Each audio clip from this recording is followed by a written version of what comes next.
This video is brought to you by Miniature Market. Thousands of board games, discounted prices, miniaturemarket.com. Hello my friends, it's the Game Boy Geek here. Today the sun is beating down on us. We are walking around the desert trying to find an oasis or a well with some water so we can actually get something to drink. The storm is picking up. We're trying to survive, but we're also trying to find pieces to our ship so we can get the heck out of the desert. Today we're talking about Forbidden Desert. This is a sequel to Forbidden Island, which I finally reviewed a few weeks ago. This is a sequel to that great co-op series from Matt Leacock. This is from Game Right Games. For 2 to 5 players. It takes about 30 to 45 minutes to play. Cooperative game. Let me show you how it's played. I'll see you on the other side.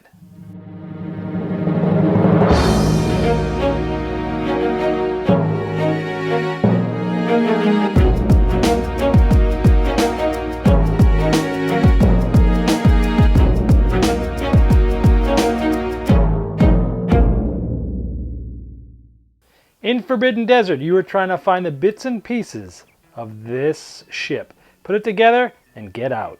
At the beginning of the game, you're randomly given a role. We'll talk about their special abilities later, but you could be the meteorologist, the navigator, the water carrier, the climber, the explorer, and the archaeologist. We're playing with the archaeologist, the explorer, and the climber, and everyone has this little marker that goes on the card, and it tells you how much water they start the game with, which is as much as they can carry. Now here the tiles are randomly set up on a specific way, and some sand is placed like this, and there's a big stack of sand here. Here is where the storm starts with, and the crashed plane is essentially where everybody starts. And this is how the game starts every time, but where the tiles are is randomly set up every time, but it's in this specific fashion. Now there's 3 ways to lose this game. Now this is the storm tracker, and it shows for 2 or 3 players where you start things for different levels of difficulty: novice, normal, elite, legendary. You flip it over for the other player counts. It actually stands up to in this thing so everyone can see it easily, but for this video I'm going to keep it there. If this gets all the way to the top of Skull and Bones, you would die. The second way to lose the game, possibly, is if any of the players go down to Skull and Crossbones because they run out of water, they die and you lose. Now over the course of the game, more and more sand's going to come out here in the desert, and if you run out of sand tiles, you're basically buried with sand and you also lose. Now the one way to win is through these tiles. You're going to be finding the 4 different pieces of the plane that you're going to put together, and once you find all those 4 and get to where the launching pad is, you'll be able to win the game. Now, the way the turn works is one person is going to take up to 4 actions, and then the sand is going to come out because the storm's going to move, then it'll be the next player's turn. On your turn, there's 4 different things you can choose from for actions. You can do the same thing multiple times, or you can do different things every time.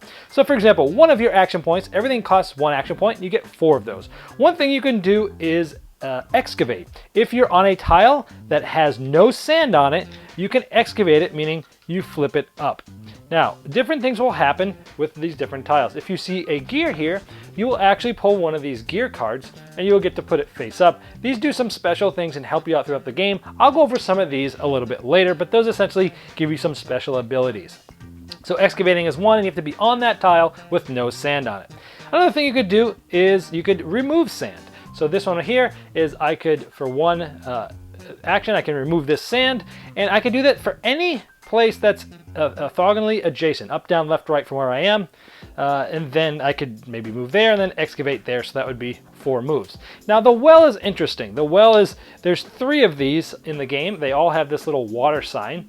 2 of them are really water, 1 of them's a mirage, and you won't really know.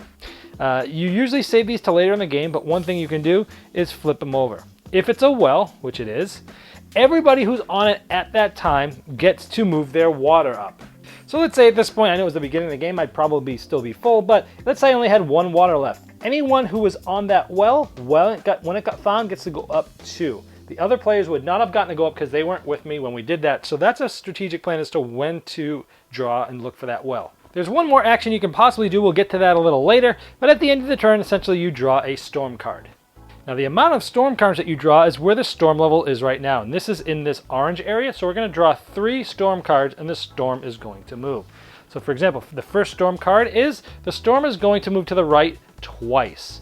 And so what happens is, these are going to move to the right. So you go 1, 2, and every time one moves, it gets sand. Anytime it has already 1 sand, the second sand on there, you flip these sand over and they're blocked. This means nobody can move onto or through that.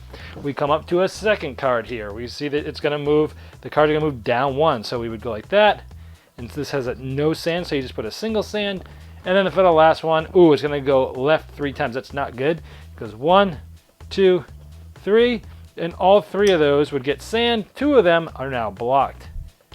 And that's how that works. And now the storm is actually, the eye of the storm is now sitting there. Now, if this card had come out now, it says 3 to the left. It just goes 1, and then that's it. It doesn't move. Sometimes you can have, you miss the storm if you draw the right card.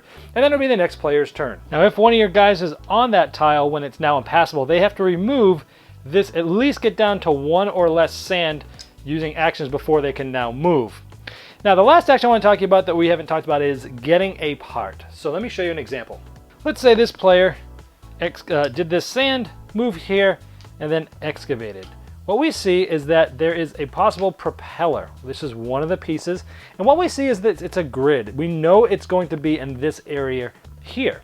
But we also know that with the storm moving, this could actually move where this propeller actually is over the course of time. So maybe on a subsequent turn, someone moved here, they got rid of this sand and they excavated here.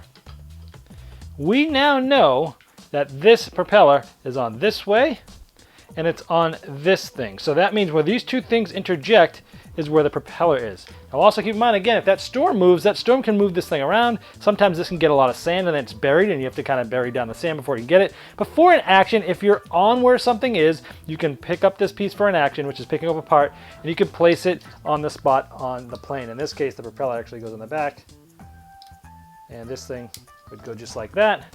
And you would actually have one of the 4 pieces that you need on the propeller, on the plane. Now when drawing these storm cards, 2 other things other than the storm just moving like normal can happen. Number 1 is the sun beats down. And everyone would lose 1 water that's not in a tunnel or has a special solar shield on them. Let's show you this. So every single person would move their water down by 1, unless you're in one of these tunnels, and if you're in the tunnel, you're away from the sun and you wouldn't have lost that. Also, these tunnels are special. It shows a little teleport. If you are on this and there's another tunnel that's open, for a movement, you can jump right from here to a different tunnel somewhere else on the board, underground tunnel for 1 movement. So you can jump to a different side of the board with that. The other way you don't get hurt is a special solar shield card. This is one of those gear cards that I showed you earlier. We'll go over some of these in a minute. But these are special things where you can place this down. They don't count as actions. They can be played anytime. Essentially, you put this on your tile and you don't remove it to the beginning of your next turn. And anybody who's on here, it will not get hit with the sun. Now the other type of card that can come up is the storm picks up. We move the sand and then we move the storm up. So essentially after the sand moves, we would move it up 1 tick. And after it goes up a little bit more, you're going to be getting more 4, 5, and 6 cards of those storms as the game gets longer. Now some of these cards, I'll show you what they do. Throttle, essentially you get to take 2 more actions during a turn. Water secret, so all the players on your tile receive 2 water when you use this. Terrascope, you can peek under any unexcavated tile to see, hey, do I really need to go down there and get all that sand out? Jetpack, you can move any unblocked tile. So anything that's not blocked with 2 or more sand. One other pawn on your starting tile might come with you, similar to the helicopter in Forbidden Island. Doom Blaster, you remove all the sand from your tile or an adjacent tile. Those are some of the special cards. Let's look at some of the special roles. The Archaeologist gets to clear 2 sand from a pile for 1 action instead of 1. The Explorer can move, clear, and use Doom Blasters diagonally. The Climber can move to one of those blocked tiles that has more than 1 sand. They can actually take somebody with them. The Meteorologist, he knows about the weather, so he can spend actions to draw fewer storms. For every action he uses to not do anything but that, you draw less cards, or you can spend an action to look at the storm cards equal to the storm level, which is here, and then decide to place some of those, place one of them at the bottom of the deck, so you can manipulate the weather deck. Navigator can move another player up to 3 unblocked tiles per actions, and the Water Carrier can take 2 waters from excavated water tiles for 1 action, because normally on those water tiles, you can only get water if you were on it when it was flipped. This guy can go there afterwards and bring it to other people. Earlier I told you the only way to win is to get all 4 parts, to find them all, get them on the plane, and get everybody to the launching pad, which is that, and that's the only way to win the game, and I've already gone over the 3 ways to lose the game.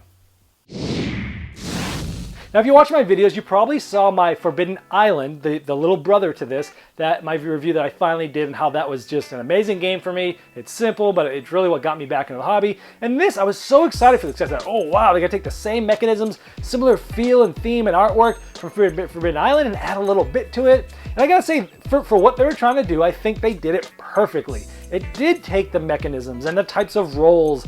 If you're familiar with Forbidden Island, this game is going to be really easy for you to learn. You know, you're getting a few actions. The actions are similar to before, where you're moving or fixing tiles. The rolls are very similar in some respects. Like the archaeologist is red, is similar to the engineer, and you can do fix tiles twice instead of once. So a lot of it's going to feel very familiar to you. But if you've never played Forbidden Island, it's very quick and easy to learn anyway. So don't worry about that learning curve.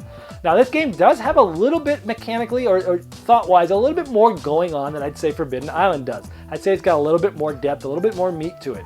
It doesn't mean that it's so heavy that it's not going to be for that same crowd of, say, 10 plus playing with families. Now, with that being said, yes, it's a little bit deeper. Yes, you have more choices. The things that I do really like about this better than Forbidden Island, you're not always about passing cards, going to someone, getting cards to somebody so that they can go turn those cards in. I like how in this game you don't worry about that, and you're really just trying to get someone to look at the tile to figure out where the parts of the ship are, then go find it. And so I like that better than having to always try to get someone the cards. And I like how when you're on a space with somebody, you can give them water or give them cards for free. It's not an action like it is a Forbidden Island. I like those. I like the way the storm moves. It's really interesting how you think you're going to go somewhere on your turn, and then boom, the storm moved and it's pushed that tile away. Now you can't get to it. Sometimes some of the parts get sand on them. Sometimes you get buried with sand. Really interesting mechanism with that sand. So overall, I think this game is an excellent one. I think it's a good follow-up to Forbidden Island. I know most people tend to like this better than Forbidden Island because I feel like it made it a little bit better of a game, a little bit more deeper of a game. I will say it's definitely deeper, but I'm not so sure it's better. I still actually prefer Forbidden Island better. Why? Because A, it's still a little more streamlined, and the biggest reason is I find Forbidden Island always, never fails, has a ton of tension. And I love the spatial aspect of knowing which things are going to sink, which ones are possibly going to sink next turn, a little bit more forethought. This is a little more random with the way that the storms go. You're not really sure where they're going to go. Just a little less planning on that, a little more randomness. And Forbidden Desert, even though it's a really good game and I enjoy it and I still have it, I still feel that it's not quite as tense every single game. You will have some games that are very tense, but then you'll have some that maybe aren't. With Forbidden Island, I feel like every game is super tense. So I still prefer Forbidden Island better, even though this probably offers some mechanics that I like even better, and a deeper, more meatier game. I still love it, but I don't love it as much as Forbidden Desert, and that's why I fall on these. So because I've bought this and kept it in my collection for so long in my library, we're going to finally induct this properly with a saxophone serenade. And since the sun's coming up in the desert, how about we do this softly, as in a morning sunrise? All you jazz heads know what I'm talking about.